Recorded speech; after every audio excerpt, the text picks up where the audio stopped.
Welcome, Podcats. This is a video. This is one of the video series. I know, I'm still saying welcome. To the podcasts? I mean, there could be Podcats watching, yeah. Okay. And there's also... I haven't advertised or shared, I haven't crossed platforms with I those. see what you're saying. Yeah. But now that we're starting to do a little bit of videos that kind of intermingle segments, let's make fun of some libertarians. I Right? like it, yep. Okay. Yep. So in the voting order, it for sure would always go either Trump or Biden or Trump, and then Joe Jorgensen, no matter what, was going to be way down below, right? Yeah, like a fraction of the votes that they... Why? Because I think people think of it as a joke, as bad as that sounds, and not to offend anybody that is libertarian that's listening, but I know that there's a lot of people that kind of, I don't know, they know that the libertarian option is never going to win, so why vote for that? That's how I see it, at least. Okay, so what if... Okay, let's see it from other people's perspective. If you're a Republican, why wouldn't you vote for the Libertarians? Why wouldn't you? Yeah, why wouldn't you? Because you're a Republican? I mean, are you saying if you're a Republican and you don't support whoever the nominee is? Yeah. Because then that vote is just going to go to the Democrat. Mm-hmm. I mean, you're just splitting the vote, essentially. Right? That's interesting. So it's just kind of silly to make that option when you know it's not going to be that option. So why not just vote for the two that... I don't know. That sounds so negative. No, I'm going to give you a room over here that we're not talking about libertarians. So no matter what, the idea of libertarians always comes in third, I think. Mm-hmm. Because if you're a Republican or you believe in Republican values, clearly that sets you up. I mean, it could be second in their minds, but you're going to come in third in the vote, you know? Right. And even if you're a Democrat and you say libertarians are the second in your mind, they're coming third in the vote. Yeah. But their ideology is what I want to talk about, coming third in the vote. So Biden or Trump both would destroy the libertarian candidate. Why? Okay, Biden would because he would hit him with... Well, actually, let's go with Trump. Do you want to do why Trump would? Why Trump would what? Be able to defeat a libertarian candidate like Joe Jorgensen or something like that? Because he's got so many stupid followers that just are so loyal to him. Would Trumper? Yeah. Yeah, the thing that the libertarians are counting on is this cancel culture of, hey, saying that he's a rapist will get him, it'll get some of the people on our side, but also it kind of discredits Donald Trump. We're cancel culturing Donald Trump, right? Right. So it's just kind of an interesting idea. Like that's what's going on there with the Libertarian Party on that side. And they're doing the same with Biden. Everybody that's a libertarian is trying to just, say that Biden's a chomo, sniffing hair and all that stuff. Yeah. And he's fucking weird. Of course he's weird. Right. But the idea, though, is that if they were in a debate, just one-on-one even, Trump would be a libertarian. Why? So that cancel culture thing, it's already been played. Yeah. It's already been played by the Democrats. Yeah. It's been already played by people that weren't Democrats. It's been played by Republicans. Yeah. It didn't work. And, I mean, honestly, in a debate, does Trump win over a libertarian? He does, and I'll tell you why. Because libertarians, they're so split on what they're arguing about. They can't even decide if they're for or against abortion, which is like the most polarizing thing in politics today. So you have some that are saying, well, it's against the non-aggression principle, and the other one's saying, no government in my body. Mm-hmm. It's funny how that whole thing goes down. But Trump will say at some point that the government is necessary. It's something that you have to have, and he'll say that he'll make that compromise quite often. He'll say for the military or for the police, or he'll say for whatever level like that he needs. For the wall in Mexico, that's a government-run thing. Mm-hmm.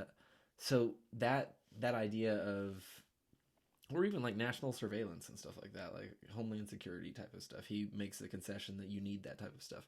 So whenever it comes to libertarians, they can't determine, like, their party can't get behind if we should be allowed to sell heroin to a 4-year-old girl. That's why it comes up at the libertarian debate. But that's not even the question. And it's like, should you have the government ever step in ever and have those people at the libertarian national debates or their convention that we like to watch, have them argue about that? Because we really don't have any clue what the libertarians' perspective is on that. Like, Jo Jorgensen, right now we know that she's running on cancel Biden and cancel Trump, or she was running on that. But what else do we know about her policy, really? Like, Yeah. I mean, it's you can say that it's, you know, it's this specific policy even, and then you're going to go within a major faction of the libertarians that disagree with that. That's why that no true Scotsman argument comes up all the time. If you don't know what I'm talking about, just check out No True Scotsman Libertarians. It's something that happens a lot. Mm-hmm. Interesting. It's just interesting to me that Okay, those people of that mindset have a political party to begin with, just because they're so almost anti-political in a weird way. yeah, So it seems the just anarchism. Yeah, it just seems Anarcho-minimalism. seems like they would be the people that would just not vote. Yeah, I don't know. It's so we'll get into that after this, but put a pin in that anarcho-minimalism.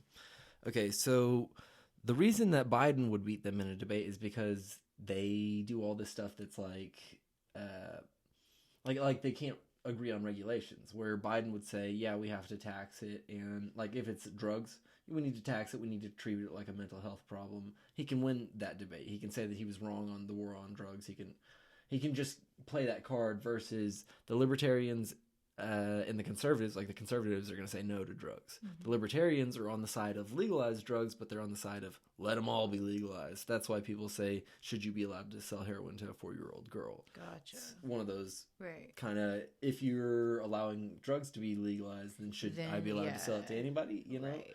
Okay. They'll say that's, you know, you shouldn't do that moralistically, but the government shouldn't step in. So you end up saying, well, okay, you know, if it's my children, can I sell them? And it's like, well, I don't know, you know, they get their own will, and it's just we're just assuming everybody has these good morals and will always do the right thing, and that's just not the case. No. So you just can't live life that way. That's chaos. Yeah, it's absolute chaos.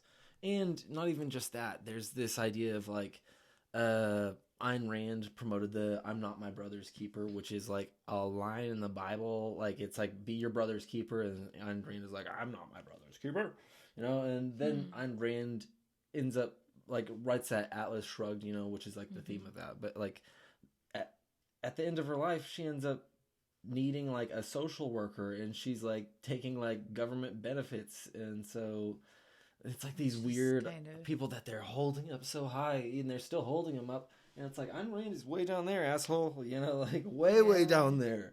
Like, you know, the idea of like going anti-Bible, if you're a Christian, like saying like, you know, I'm not my brother's keeper. It's like, yeah, you're down there, right. Like not just like all of it from everyone's perspective. I shouldn't be commentating on people's like Christian beliefs, but in fairness. I'm ex-Christian. I wouldn't say that I'm agnostic or atheist. I'm ex-Christian. So that's a good way to put it. I guess that's what I consider myself too. Then. Yeah. Jump on my train. I like it. Yeah. Anybody that wants to jump on my train, you jump on my train right now. Catching up speed. Is there anything? Oh yeah, no. So the anarcho-minimalism. Yes. So the idea that what we're talking about, we're running into the waters of getting away from politics, all in all, right? Because that's what you're thinking libertarians should want to do more. Right. But there's always just so much aggression happening by corporations and stuff like that. It's weird how they like, the average libertarian doesn't benefit anything from from government regulation being stripped. Like, there's corporations that benefit from it, but like the average dude isn't getting that much out of it. Right. Versus like, so that's a weird, like, there's just a lot of confusion. Like, it's easy to be confused, but there's a lot of confusion in there. But whenever we talk about anarcho-minimalism, so that's the idea of getting away from politics and getting away from technology and all that stuff, which I agree with to some degree, because you do need to pull yourself out. But also, I'm very critical of it, because that same mindset of becoming somebody that's a caveman or a man out on the frontier. In a weird way, there are things that leave people lonely that you don't think about. And that isolation is something that we've learned a lot about in this quarantine. Everyone was kind of forced to do that to some degree. I mean, some people, were locked up with more people, and some people didn't care about it at all. But for the most part, there was people that were isolated like that and felt that. And we all see the repercussions across the country of people, suicide and mental illness and all that stuff. But that also produces Ted Kaczynski's. It produces somebody that shows up and is resentful towards society, and also thinks that there's parts of society that need to be moved into a minimalistic lifestyle, while also you can see the problems that happen from him being like that, from him isolating himself so much. Like, clearly a brilliant guy, but troubled beyond the point of being able to stop him from going on murderous killing sprees. I mean, so there is a weird level of admiration to people that can go out and live on the frontier, but also doing it by your want rather than your not being able to be a part of society is another thing. So I don't know, worth investigating.